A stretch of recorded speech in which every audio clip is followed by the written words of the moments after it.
আসসালামু আলাইকুম সুপ্রিয় শিক্ষার্থীবৃন্দ। আজকে আমরা যে কোশ্চেনটা সলভ করব তা হচ্ছে অর্থনীতি প্রথম পত্রের অধ্যায় 9। অর্থনীতি প্রথম পত্রের অধ্যায় 9 থেকে আমরা সিকিউ কোশ্চেন সলভ করব। তো দেখো, উদ্দীপকে কি কি দেওয়া আছে আর আমাদের কি বের করতে হবে। আমাদের বেসিক সহ বুঝতে হবে। যদি বেসিক সহ বুঝতে পারো, এরকম টাইপের যতগুলো প্রশ্ন আছে তুমি সবগুলো বের করতে পারবা।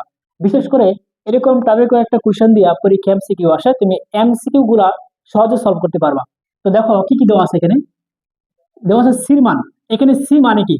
অধ্যায় 9, অধ্যায় 9 এর নাম হচ্ছে সামগ্রিক আয় ব্যয়। সামগ্রিক আয় ব্যয়। তো এখানে আমরা কিছু প্রতীক ব্যবহার করব, আমাদের প্রতীকগুলো একটু পরিচয় জানতে হবে, তাহলে তুমি সহজে সলভ করতে পারবা। এখানে সি মানে হচ্ছে কনজিউম, কনজিউম মানে হচ্ছে ভোগ। আর এখানে আই মানে হচ্ছে ইনভেস্ট, ইনভেস্ট মানে হচ্ছে বিনিয়োগ।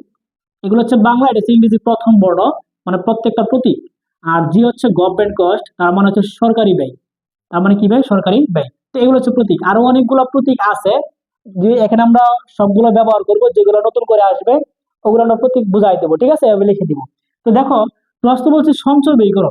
তো সঞ্চয় মানে হচ্ছে সেভিং, সেভিং মানে হচ্ছে এস এর মান। তো আমাদের এস এর মানটা মূলত বের করতে হবে। এখন এই এস এর মানটা বের করার জন্য আমাদের কি কি তথ্য লাগবে, ওই তথ্যগুলো আমরা সংগ্রহ করব। যেমন একটু খেয়াল করো, এখানে সঞ্চয়, সঞ্চয়ের একটা সূত্র আছে, একটু মুখস্থ রাখবা। সঞ্চয় মানে হচ্ছে S equal to Y minus C. যেমন সঞ্চয় আমরা কখন করি? আমরা প্রথমে ইনকাম করি, আয় করি।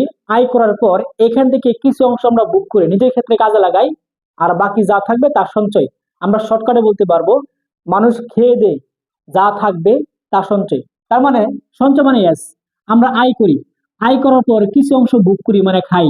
আয় থেকে যা তুমি ব্যবহার করবা তা বাদ দিবা, বাদ দিলে যে মানটা পাওয়া যাবে তা হচ্ছে সঞ্চয়। ঠিক আছে। তো এখানে সঞ্চয়ের মানটা বের করার জন্য আমাদের প্রথমত প্রথমত কার মানটা বের করতে হবে? ওয়াই এর মানটা বের করতে হবে। আর ওয়াই এর মানটা বের করার পর আমাদের সির মানটা বের করতে হবে। তখন এই দুটা বিয়োগ করলে আমাদের সঞ্চয় চলে আসবে।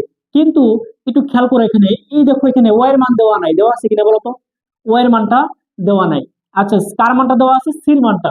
তবে এই সির মানটা কোনো পরিপূর্ণ মান দেওয়া নাই, একটা সমীকরণ আকারে দেওয়া আছে। সি কার টু 100 প্লাস 0.8 ওয়াই, একটা সমীকরণ। এরকম যদি বলতো যে সির মানটা 100, তারপর তোমার হচ্ছে ওয়াই এর মানটা 200, তাহলে আমরা সঞ্চয় অনায়াসে বের করতে পারতাম।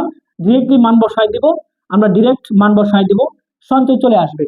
যেহেতু একটার মান দেওয়া নাই, তাহলে আমরা মানগুলো বের করব। তো এখানে ওয়াই মান হচ্ছে আই। আর এই ওয়াই এর সূত্র আছে তিনটা, আমরা তিনটা সূত্র বেসিক্যালি পড়াইছি। Y equal to C plus I, Y equal to C plus I plus G, Y equal to C plus I plus G plus X minus M, অথবা এক্স এন। তো একটু খেয়াল করো, এখানে আমরা কোন সূত্রটা ব্যবহার করবো মূলত এই ওয়াই এর মানটা বের করার জন্য।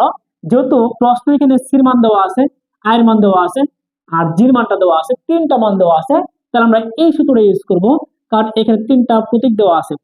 যেহেতু তিনটার মান দেওয়া আছে, তিনটা মান দিয়ে আমরা এই ওয়াই মানটা বের করবো। যদি চারটা মান দেওয়া থাকতো, C plus I plus G plus X minus M, পাঁচটা, একটা দুইটা তিনটা চারটা, তাহলে আমাদের এই সূত্র হতো। যদি একটা দুইটা সি প্লাস আই, তাহলে আমরা এটা ইউজ করবো।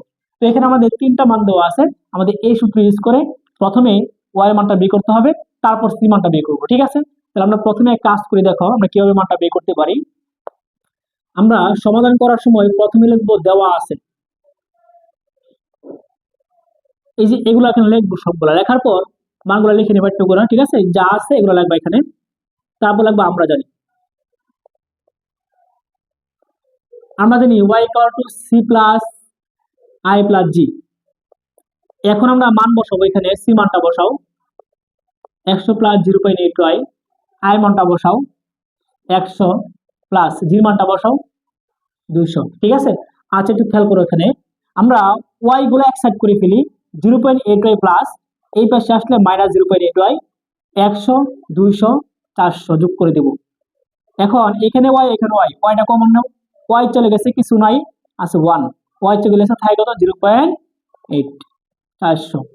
আচ্ছা দেখো, এখানে ওয়াই, এটা বিগ দাও। 1 থেকে 0.8 বিগ দিলে থাকবে কত? 0.2। এই পাশে 400, সুতরাং ওয়াই ইকুয়াল টু 400 বাই 0.2। এটা ভাগ দিবা, সম্ভবত 200 অথবা 2000 আসবে। 20 দুগুণে 40। আচ্ছা, 200 অথবা 2000 একটা ভাগ দিলে আসবে, মান আসবে। তো মনে করো এটাই আসছে এখানে। ঠিক আছে, দুটোর কোনোটা নাই।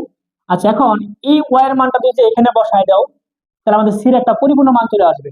তাহলে লাগবে এখানে ওয়াই এর মান সিতে বসিয়ে পাই। দেখো তো সির মান দেওয়া আছে কত, 100 প্লাস 0.8, 100 প্লাস 0.8 গুণ ওয়াই মানটা বসাও 200, 100 প্লাস 60 আসবে 260। আচ্ছা এখন এটা গুণ দিবা, আমার তো ক্যালকুলেটর নাই, আমি আগে বলে দিচ্ছি, পরে বলবা যে স্যার ভুল লিখছে। এখানে গুণ দিবা যত আসে অতই, নিয়মটা খালি মনে রাখো, ঠিক আছে, যেহেতু আমার কাছে ক্যালকুলেটর নাই। তো এখন প্রশ্ন করছে সঞ্চয় বের করার জন্য, তাহলে আমরা সঞ্চয়টা বের করে ফেলি। এখন সঞ্চয় S equal to Y minus C. এই দেখো ওয়াই মানটা পেলাম কত, 200, সঞ্চয় পেলাম কত 260, থাকে তো মাইনাস 60 এর আনসার। এরকম আমাদের যতগুলো কোশ্চেন আসবে সবগুলো এইভাবে সলভ করবা, বইয়ে দেখবা এরকম টাইপের অনেকগুলো কোশ্চেন দেওয়া আছে, সহজে সলভ করতে পারবা, ঠিক আছে। তো আজকে এই পর্যন্তই। যদি ক্লাসটা অবশ্যই ভালো লাগে তাহলে অবশ্যই শেয়ার করবা, শেয়ার করতে কিন্তু ভুলবা না, ঠিক আছে।